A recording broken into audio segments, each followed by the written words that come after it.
I think this is about the first time that the South Senatorial District is being shown in the national limelight. So you are aware about that? So sincerely, we cannot afford to bring down that tempo. Beyond filling a vacancy, what is the single biggest thing on those South loses if the constituent people in that area send a silent senator to Abuja? You know, when Senator Jimoh Ibrahim was in the House, he was always up and doing. In a month, we see him standing up on the floor of the House, take part in the discussion or plenary, yes.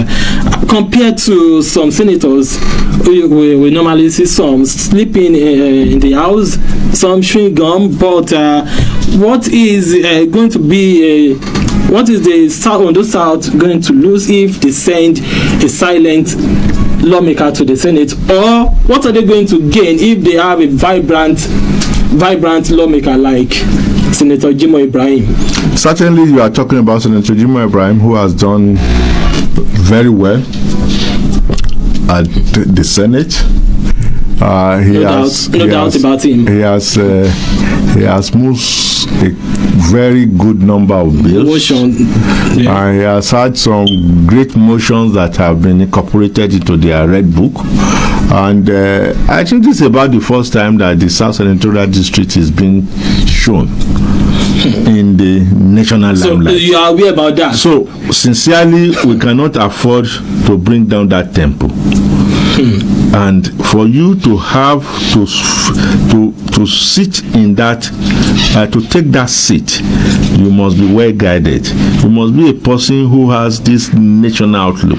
You must be a person who has been tried in the national discourse. And I can tell you, I have been there when I had that opportunity as president of Nigeria Medical Association. At those years, I was everywhere talking to the press, talking to people. I met Mr. President 2 times during my tenure. I met the Inspector General of Police. I met a lot of people. So we have had those experiences. So we are not just going there to start learning the curve. We have passed through such. We have had international conferences that we have anchored. I've had World Medical Association that I have presented. We have had so many things that we have done. So we are not going there to start from scratch. We have had some mileage, and we are going to use the experience that we have from my predecessor, Senator Dr. Jimoh Ibrahim, and ride on that crest. And I can tell you, in 3 months, if you invite me here, you will know if I am measuring up to that standard or not. That's if you are still accessible, because people changes after they get what they want. But let me, presentation is different from standing with the truth. But while you were the essay to former governor of this state, do we have any, or can you just recall at any point that you have an altercation with the governor of the state, like, oh God, this is true, this is what is right, or you were like others, because we've seen so many essays without an impact? Well, thank you very much. The word altercation may not be very right, because the position, the executive that was why pattern, I said you stand with the truth. That's what I want to say. The executive power of the state reside in the governor, and the governor devolve it. So the best we can do is to let the governor see that your own side, and for him to be able to embrace it.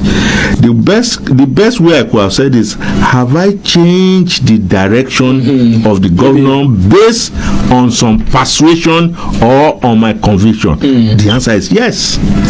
I had 3 or 4 experiences, issues that we discussed dispassionately. And in fact, in many of our meetings, the governor, when I raise up my hand, he said, okay, let's say, head, what do you have to say? I will present my case. Some of them I do not get a headway, but some of them he was able to change it. So I can tell you for a fact that we can stand on our conviction once we believe that that is the right thing for the people. A practical example was when I first came and we wanted to have a change in the University of Medical Science Teaching Hospital, where I was superintending as the special advisor on health. I told Mr. Governor, for us to make these drastic changes, we need a committee system who will go for a visitation, who will bring us a report, who will do this, who will do that. The governor initially did not want to. He just go ahead, do what you want to do. He doesn't feel that. But by the time we discuss back and forth, it takes up to 3 months, the governor assented to that memo, and we set it up, and at the end of the day the state is better for it. There are some other areas that we actually had discussion, debate at different fora, and the governor, who is a Democrat, listens, and when he's convinced, he will tell you that it's all right, let us try that your way. And I can tell you that anything that is true, anything that is for the masses, I will stand there, even in the legislature, even if I becomes a minority person, because it's not every time that you want to win a war, but you must have your say. I can stand that. I can tell you that for it.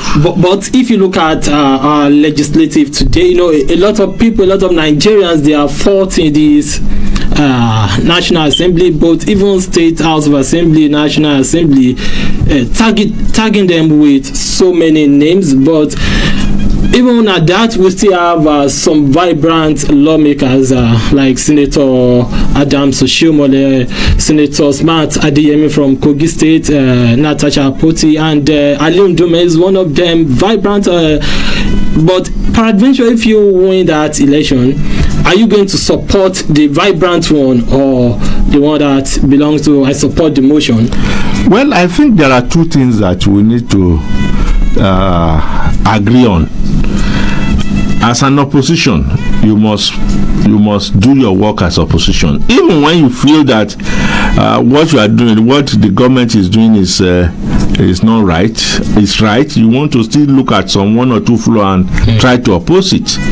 That is the work of opposition. Yes. And what that does is it helps you to refine any good ideas that you have put forward. Secondly, there are some people who are always in the news because they want to be in the news. Thirdly, it is not in every case that you must now say you must be heard when you have seen a great thing. So what I can assure you is that I will be convinced, I will consult my people, and anywhere that I have that belief that it is not the right way, I will, in conjunction with other colleagues, speak vehemently against it. I will not be a person who will be timid, who will be tongue-in-cheek, and will not be able to say his or her mind. And that is one thing that we saw in Senator Jimoh Ibrahim.